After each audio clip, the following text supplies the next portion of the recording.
J'étais chez moi en train de lire un roman et puis en fait je ne me suis pas couché, je n'ai pas dormi de la nuit et j'ai lu le roman en entier. Ce roman c'était Les Travailleurs de la mer. Et puis à un moment je me suis dit, et si on le montait, et si on faisait un spectacle avec ça?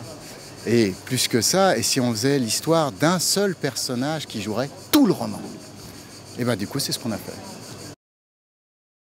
En fait, dans Les Travailleurs de la mer, il y a un bateau sur scène qui n'est pas un vrai bateau, qui est une sorte de vaisseau fantôme reconstitué avec des planches, des éléments de métal que le personnage va manipuler tout au long du spectacle. Et donc c'est un très joli décor, mais qui n'est pas forcément adapté aux contraintes d'Avignon, puisque on n'a que 20 minutes normalement pour faire tout le montage avant de jouer. Et nous, normalement, on met à peu près 1h30 pour monter ce décor.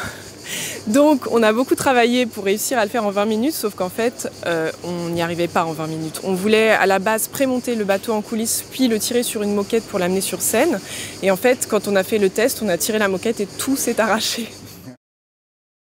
D'un personnage assez isolé, rejeté de la communauté, qui tombe fou amoureux d'une fille. Qui s'appelle Gilliatt, le personnage. C'est vrai, qui s'appelle Gilliatt effectivement, et ce personnage tombe fou amoureux d'une fille. Un bateau fait naufrage et le propriétaire du bateau promet la main de cette fille à qui il pourra sauver le navire et le ramener. Et ce personnage part au milieu de l'océan et se bat contre une tempête, contre une pieuvre, contre le froid, contre la faim, pour ramener le navire. Et c'est l'histoire de ce combat infini de l'homme contre la nature. Et c'est très très bien décrit par notre très grand auteur Victor Hugo.